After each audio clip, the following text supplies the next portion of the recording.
This is Brighter Morning with Bo, and I am Bo Tiwari. You are watching on MCTV, Multicultural TV, and we are so glad to have you on. This morning, our guest is Mr. Conrad Enill. He has been a former minister in the Ministry of Finance, and he is now chairman of National Gas Company, one of the major state enterprises in Trinidad and Tobago. Good morning, Mr. Enill. How are you? Good morning, Doc. I'm good. Thanks for asking. Could we take his volume up, please? Yeah. It's good to have you. I want to start. I want to start by asking you how you feel about the Minister of Finance placing such a high emphasis on energy in general, but natural gas in particular, both in terms of price and to a lesser extent on production.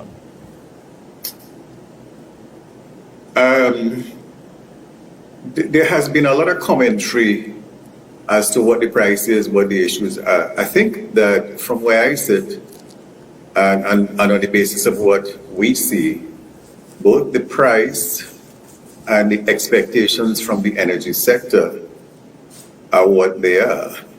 I think the balance to that is that should there be either an improvement or a decline, he has room within the budget to adjust the expenditure profile. So I would be more concerned, Dr. Tiwari, around his ability to recover in the event that the prices don't go the way that he has predicted, rather than the actual prices themselves. Because you would recall in 2020,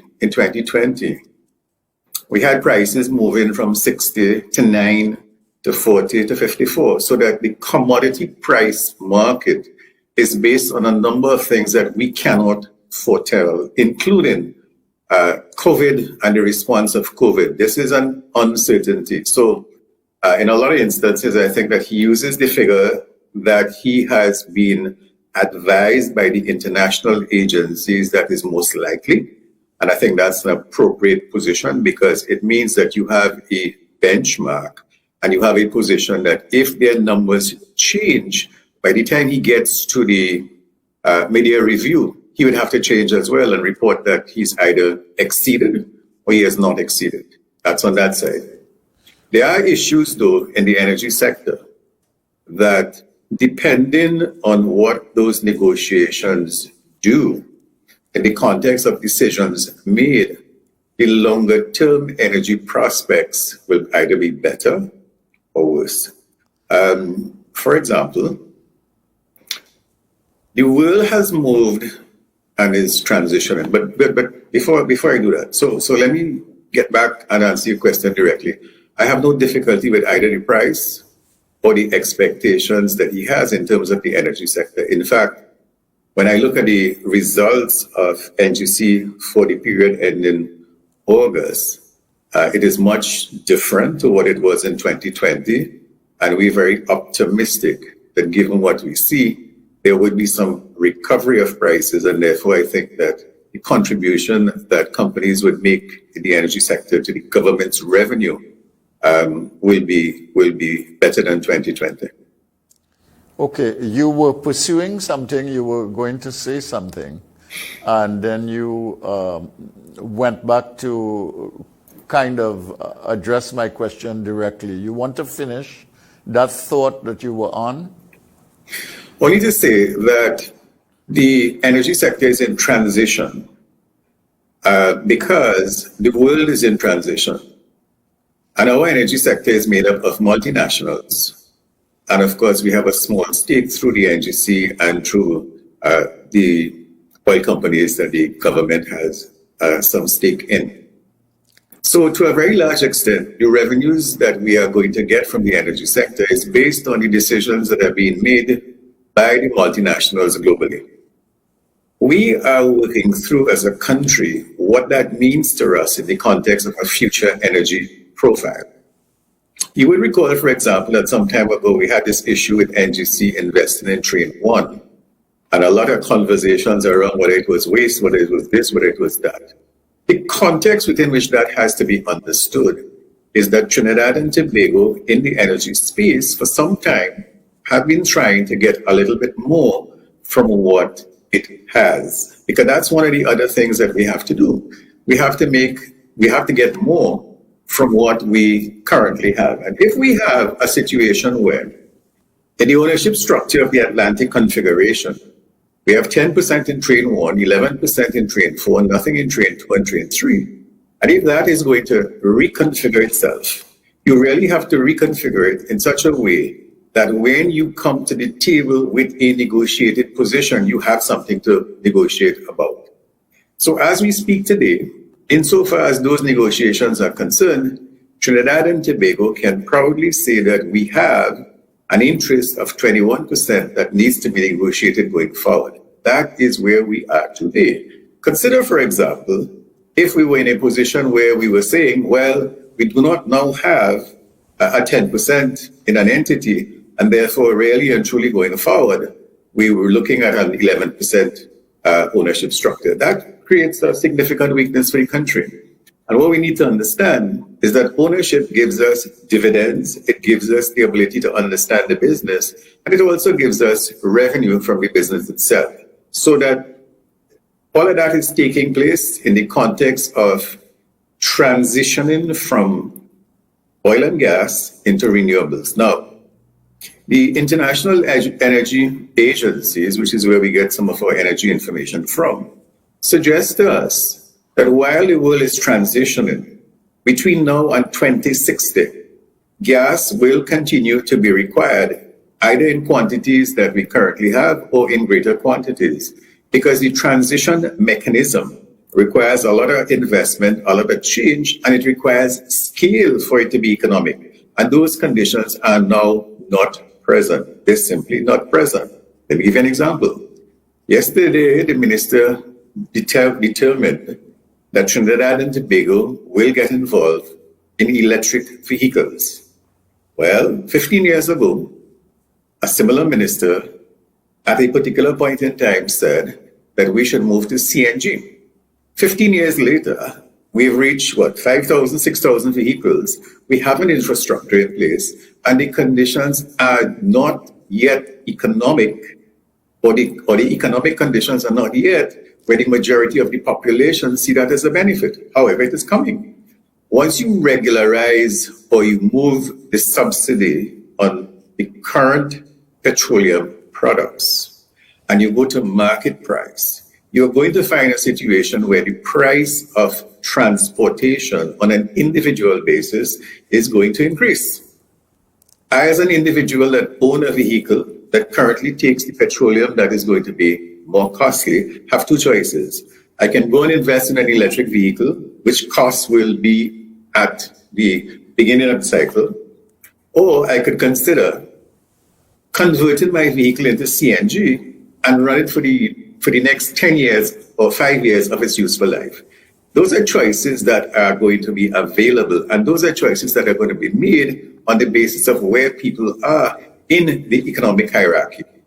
Therefore, the discussion around energy vehicles or electric vehicles sets the tone for investors to say, okay, Trinidad and Tobago is serious about transitioning into a renewable world, and therefore we can now look at investment in that sector as it will build over time. So I'm saying that to say that when I reviewed the budget in the context of energy, it says two things. It says that we have to do better with what we have. So we have the traditional energy sector, and that has to continue for a little bit longer because we have the infrastructure and we have the need and people need it.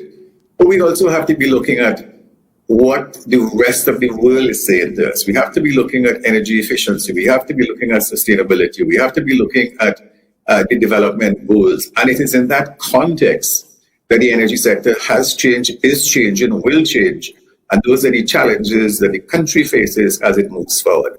Insofar as revenue is concerned, I think that there's going to be some stable revenue for some time based on commodity pricing. And I think that as COVID-19 releases its hold on the world, you are going to see more demand required, and you're going to see countries having to do things for the benefit of their citizens. And our product, the product that we have, will continue to be needed by the globe. So that's where I wanted to go with that. Okay, but tell me something. We have price around $5 for natural gas. It has gone as high as $6. The minister mentioned yesterday that in the Far East it can reach as high as $20.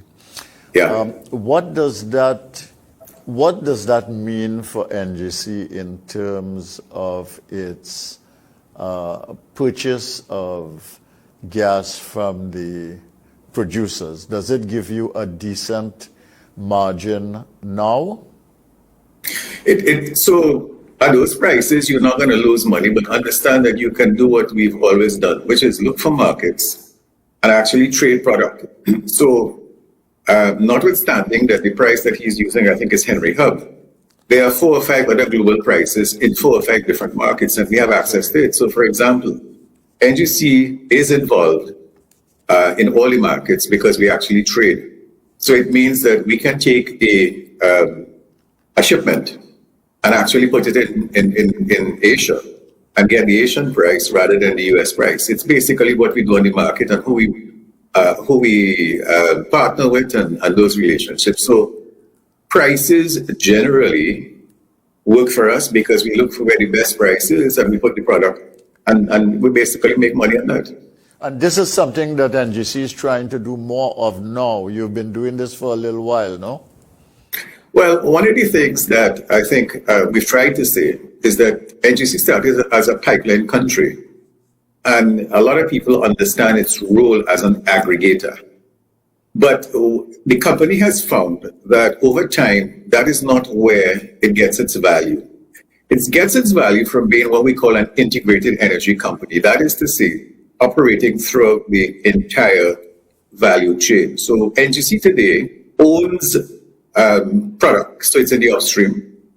It has interest in some of those producing fields.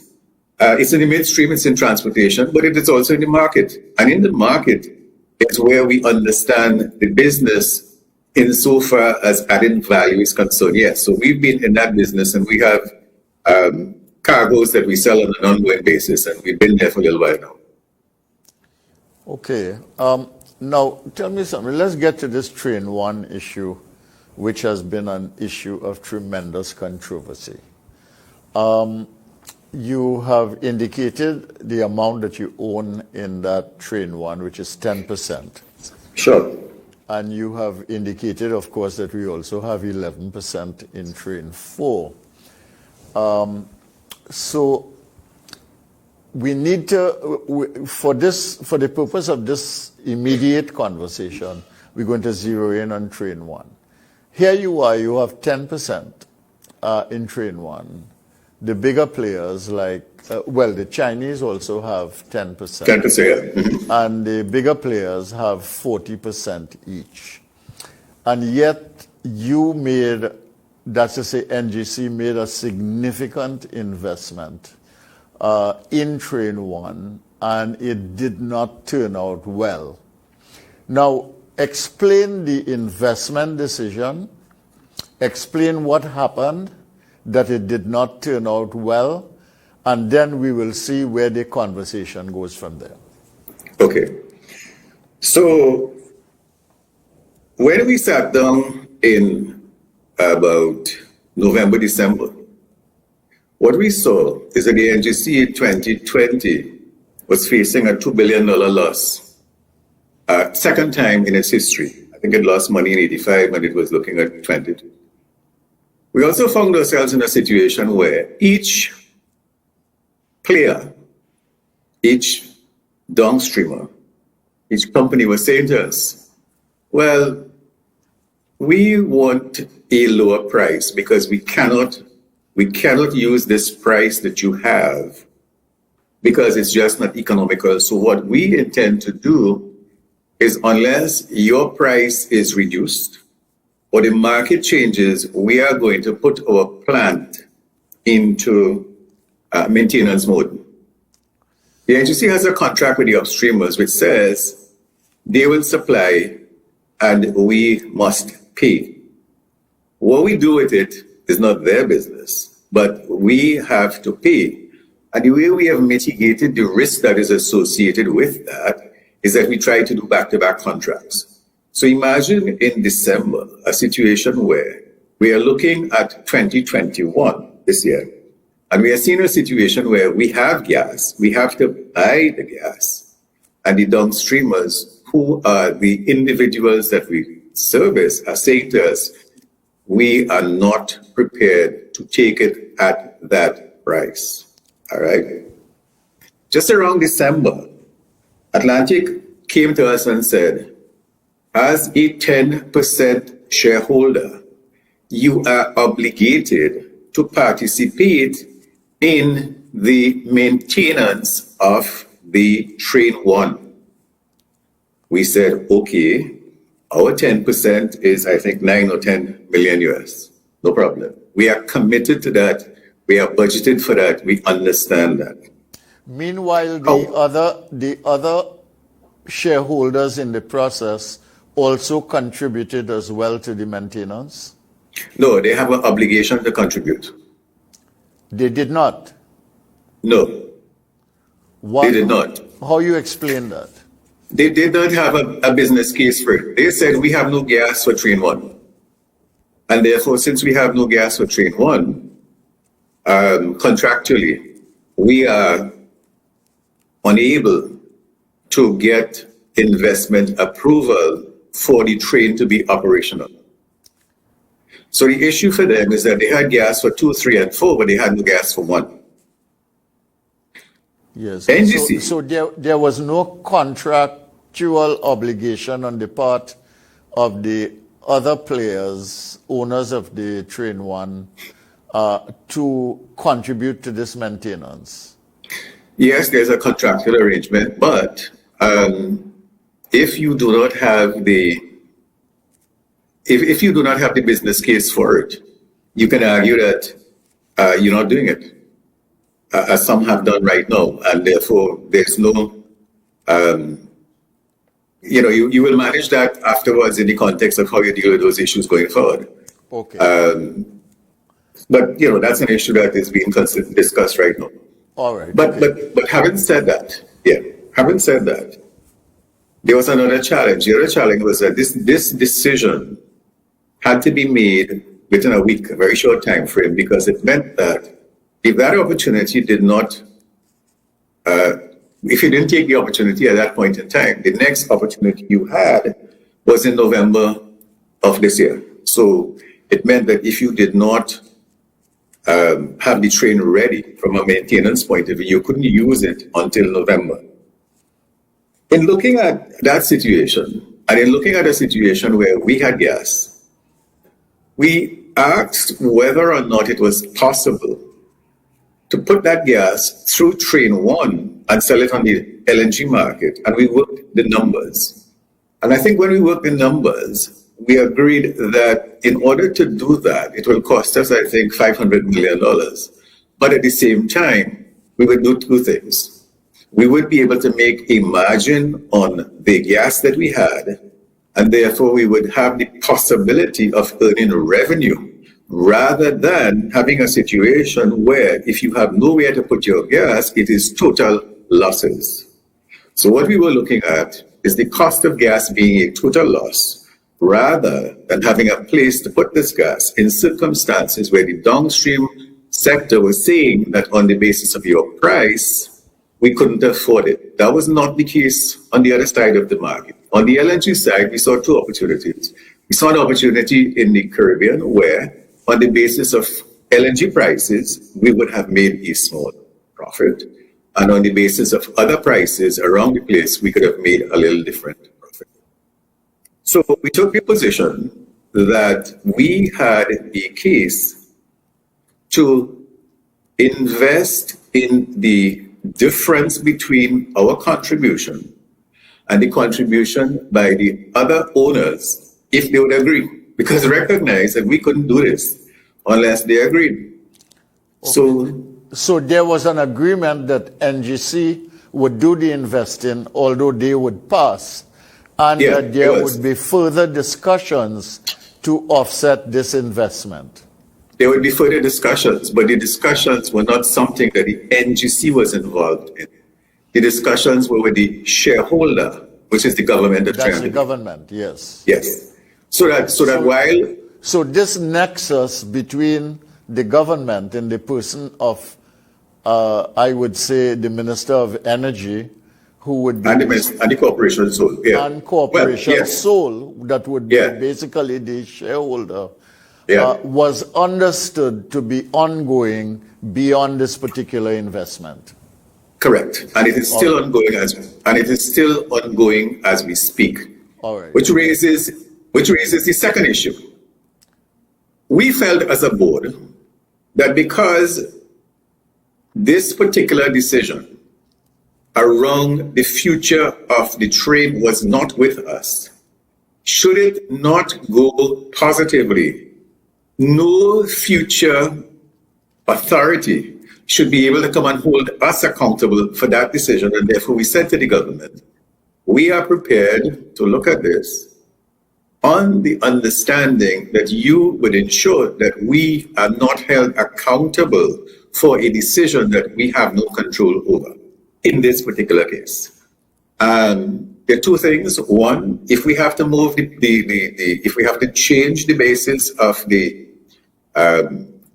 contractual arrangements, it has to be with agreement, but it could go bad. So it means that you could say, no, we don't have control over that. And conditions could change because we are committed to ensuring the petrochemical sector gets the gas on certain conditions. One, that we do not have to subsidize them. We do not pick up losses. And two, we have longer term contracts because we basically have longer term arrangements with the upstreamers. Those were the discussions, and those were the conditions under which we invested $224 million. Okay. This is the subsequent investment. No, that's all that went in. Okay. So there's no subsequent investment. Okay, but there were two investments. One was for maintenance, and what was the other for? No, there was only one for maintenance. The other one was if we were using the train over the year, we would have had to pay a cost for that. Okay. All right. And that's separate and distinct. That is separate and distinct from the maintenance of the train. All right. Okay. So you basically then you approached the government as the board and said that, look, you basically are putting yourself in a situation in which you have to take decisions in the best interest of the corporation. And what? We have to take decisions. Okay, so we have to take, from the position of the board, that was a risk that we were prepared to take because it gave us an opportunity to convert what would ordinarily be significant losses if the conditions continued into some amount of profit. Let me make this point though, because I think it is not known. Okay. The contribution by the National Gas Company as of August, on the basis of the changed circumstances, is profitability. And that has always been the approach of the directors, to try and ensure that we contribute towards taxation in the first instance and the cost of maintaining TNTech, because TNTech is basically subsidized. So the driving consideration was always, how do you carry out your mandate, which is to be profitable and to use the gas that you have in order to create value? That was the driver. And at that point in time, this opportunity occurred, and we worked out how we would have achieved that in circumstances in which the conditions were very, very different. Okay. Now, I'm going to come back to all of these issues, but I'm going to take a break at this point for commercials, and we are going to come back to you. When I come back, I'm going to ask you, given the relationship between Corporation Seoul and the NGC, given the NGC's responsibility as any corporation for making good corporate decisions in the interest of the company, and given that you were satisfied that you were doing that, why did the board ask the government for an indemnity? And we're going to come back to that.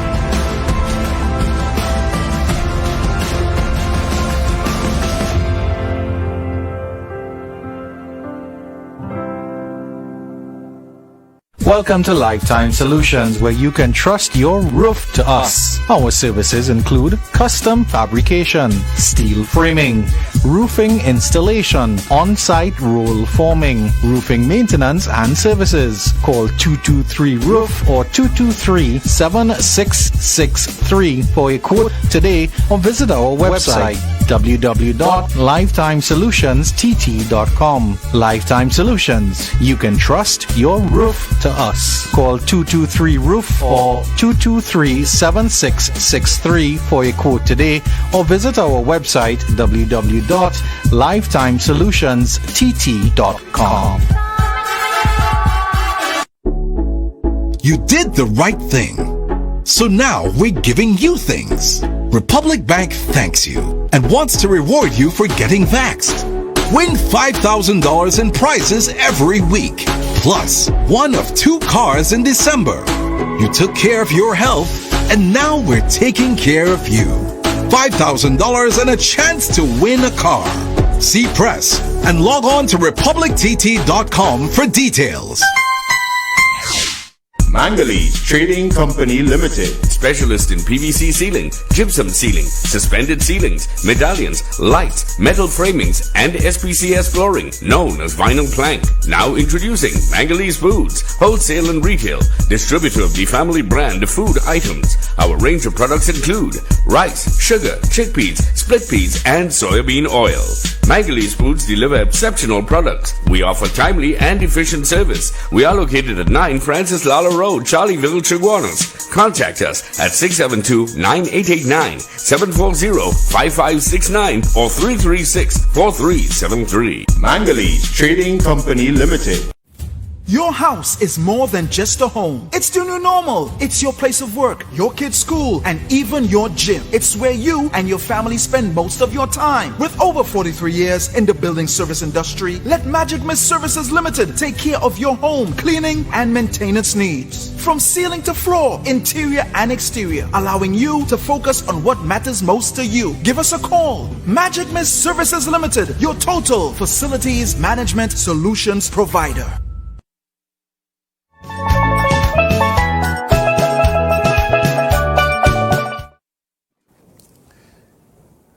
Welcome back to Brighter Morning with Bo. I am Bo Tiwari, your host this morning, and this is MCTV, Multicultural TV in Trinidad and Tobago and the Caribbean. Our guest is Mr. Conrad Enill, the chairman of NGC, And we asked him a question before we left, which is that if the board took a decision in good faith and made a business decision in the best interest of the company, why did the board approach Corporation Sole and the government for indemnity? There's a new feature that we've seen in state governance, which basically goes like this.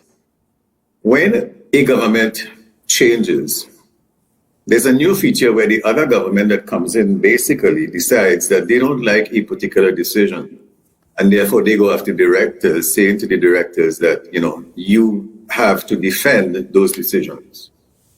In those circumstances, what happens is that the individuals have to use their personal and private funds to stay out of jail because somebody is going to go after them. We've seen this in the past. Therefore, indemnity had absolutely nothing to do with the current administration. It had to do with, in the event that an administration in the future wants to deal with this, then two things must happen. One, the individuals who were carrying out decisions in the best interest of the company should not be held liable in their personal right because they carried it out on the basis of the company. And while there is provisions currently for that, we've seen in the past where governments have gone beyond that and have actually brought people before the courts. And we're saying that in those circumstances, we want to be sure that decisions that we do not have control over and which there may be a different view on, that you cannot hold us accountable in that sense. But even if you do, then the cost of those things need to be provided by the state and all the records of the state, rather than simply what we have seen in the past. It is on those circumstances, and for those reasons, we felt that an indemnity would cover those risks, those personal risks. That's the reason, no other reason. Okay, I thank you for answering so straightforwardly and so honestly. I really appreciate that. And, that's what it is. Yes, and I want to ask you two hard questions, though, two hard follow-up questions. The first thing is that there are charges in certain quarters and there are feelings that, in fact, the board did not take the decision at all and that it was not initiated by the board. The decision-making was not initiated by the board. And that perhaps there was political interference and political instructions, possibly from Corporation Sole, but that has not become clear, and that the board was in fact divided and uncertain on how to proceed, but it proceeded anyway. How do you respond to that? So, first of all, there was no political instruction. I think that there are two positions. One position is, do you take a short-term decision on the basis of what you see in front of you? Or do you take a position in which you look at the long term, look at the sustainability of the sector, and look at the sustainability of your role in government's revenue creation? So let me explain that. If I looked at the contribution from Atlantic over the period of time in terms of its dividend, and if I look at some of the things that we have, if we are successful, for example, with the Venezuelan discussion, it may very well be that we do not have sufficient capacity right now to bring that gas on board, and we may have to actually build a new train. So in circumstances where you understand how all of these bits and pieces come together, you should not be making a decision before the discussions are completed. Additionally, the purposes of state enterprises is to carry out government policy. And government's policy is about ensuring that the people of Trinidad and Tobago have a space in the energy space going forward. If you take the view simply that this is a dollar and cents issue, then here's what you would do. We have a budget of $54 billion. we have about $46 billion worth of revenue. If you take the view that you are not concerned about the quality of life of people, then you would send home the equivalent or reduce your expenditure to meet your revenue. We haven't done that because there is a better solution in the circumstances.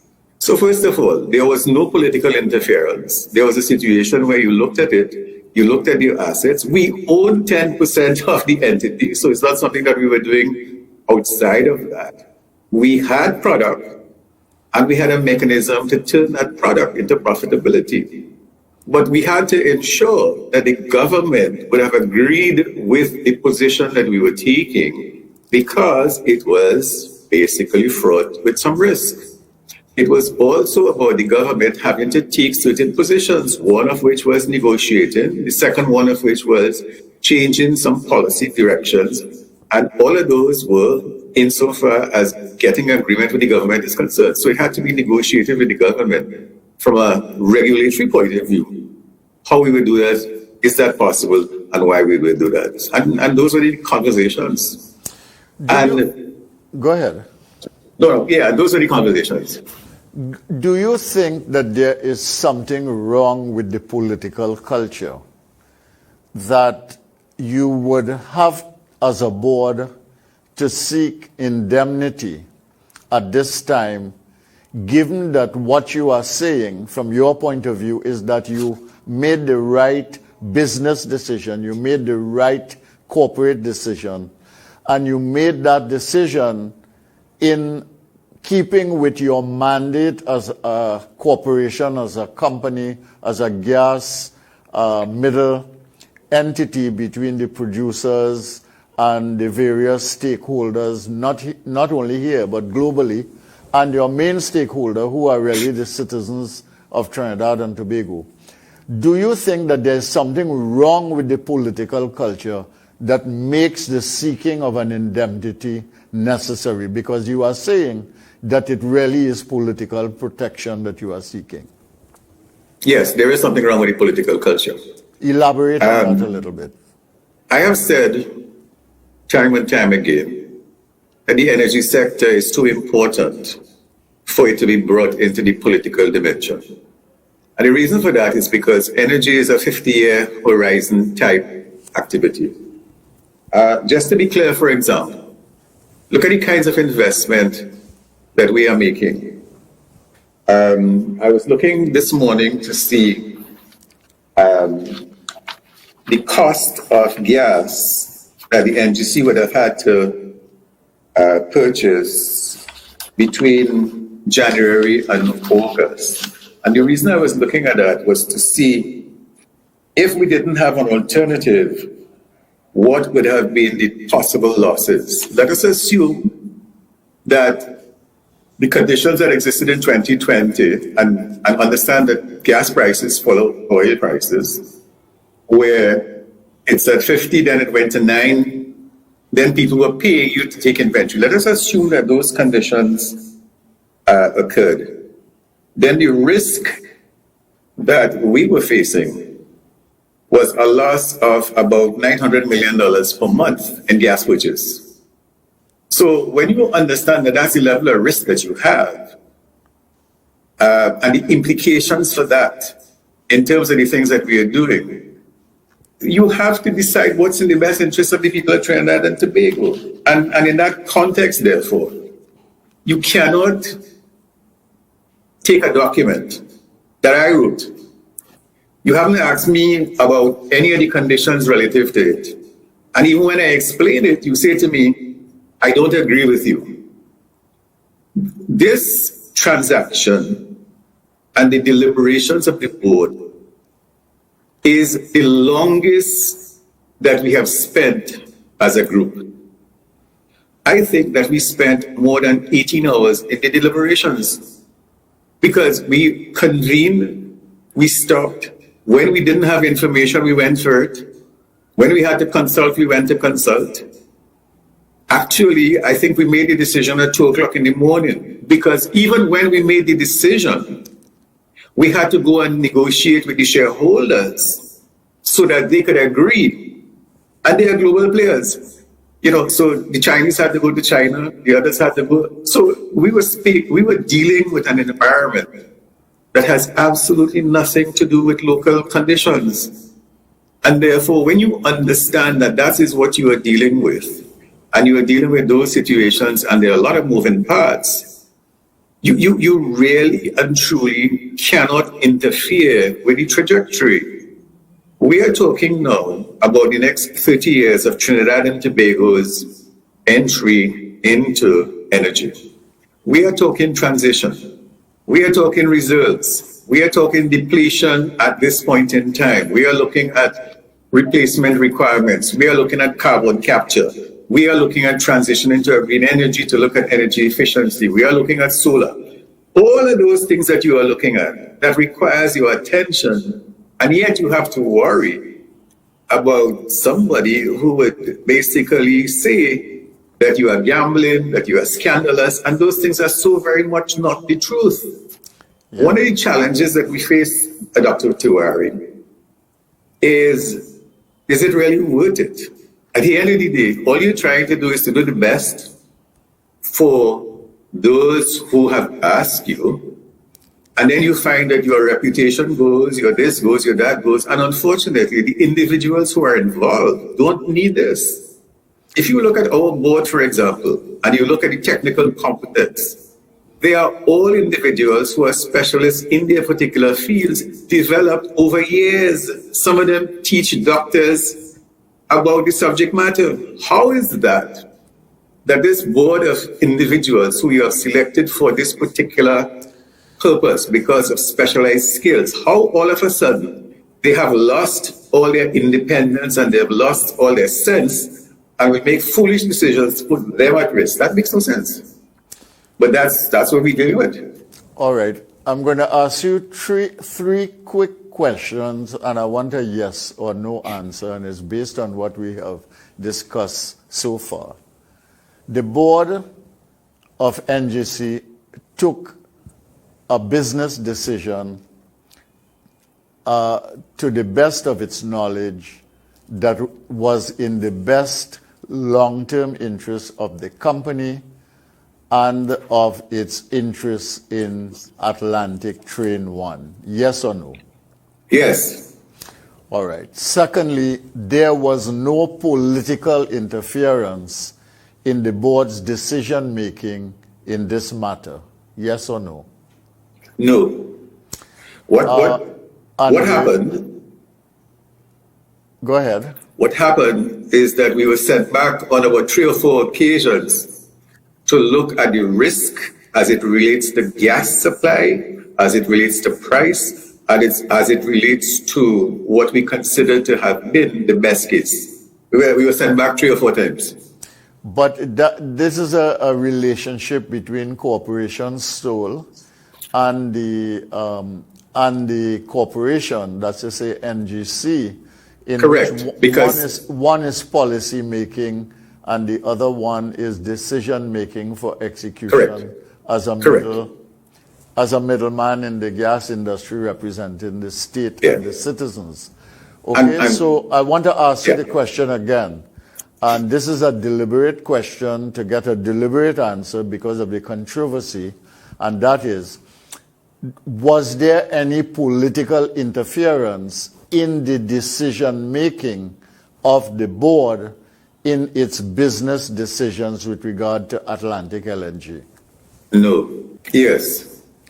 All right. Thank you very much. I'm going to move now to something else, much bigger picture. When the Minister of Finance, not in this budget, but in the midterm review, talked about the gas sector, he said, and I quote from him, the lower production of natural gas and lower prices of natural gas have affected us significantly. At that time, the price of natural gas was under $3, which they had budgeted at. And it was projected that we would get 2.6 billion standard cubic feet per day instead of the 3.2. There is an oil side to that, but I won't get into that because you are natural gas. What is the situation now as we speak? What are the prospects now as we speak? So as we speak today, at the end of August, the group, as a group, would have recorded a profit of close to $1 billion, and we expect that to continue.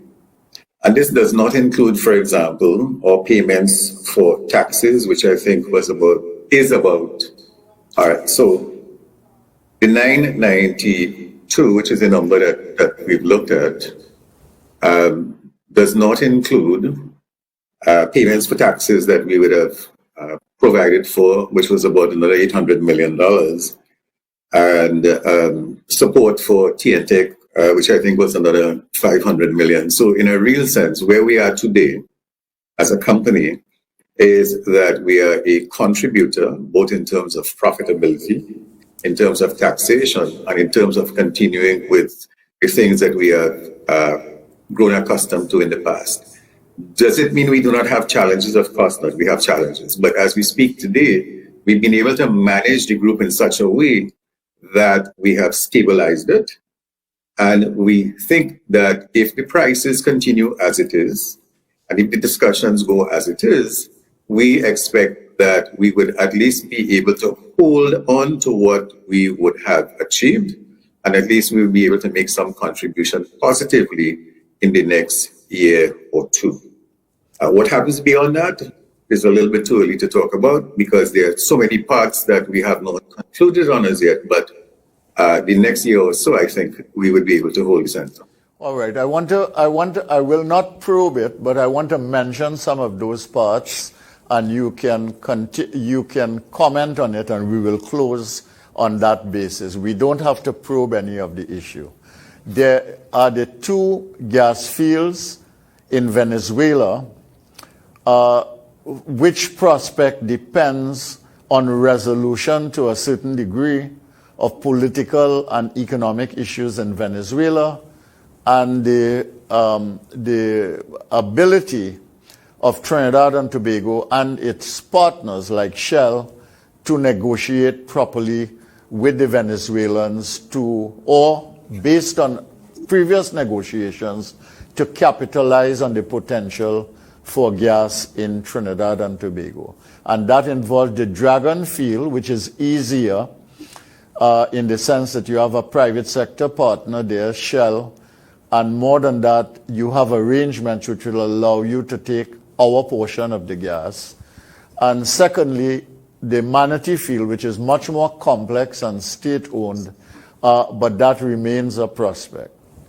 The second thing that we have are the new bid rounds that the government announced in this particular budget, and we will see how that pans out. The last time we only had Shell and BP bidding together, and we have been living so far on bid rounds done between 2011 and 2014. So that seems a good prospect. And the final thing is there are continuing negotiations now with the partners in Atlantic LNG having to do with other elements of oil and gas business in Trinidad and Tobago, which you are saying are tied to the NGC investment and which may well resolve issues in favor of the country, NGC, and prospects for the future. Am I correct in that, and would you like to correct me or add anything to that? You are absolutely correct in that, and those are the possibilities for the future. However, even if those things don't occur, we have a plan where, on the basis of the work that we have done, we would at least be able to secure what we have. Because while we have a smaller footprint in some instances, and we have lower volumes and we have higher prices, there are levels of efficiencies and there are levels of inefficiencies in the systems that we have cut out. There are things that we have introduced which has reduced our cost. And in a real sense, there are things that we are doing. So, for example, we have recently acquired investments in the United States. In Canada, we're looking at Guyana and Suriname, and we are very much advanced in the energy space in creating those assets that we believe will earn positively for the people of Trinidad and Tobago. Those are all things that are going on right now in the context of what we're currently doing.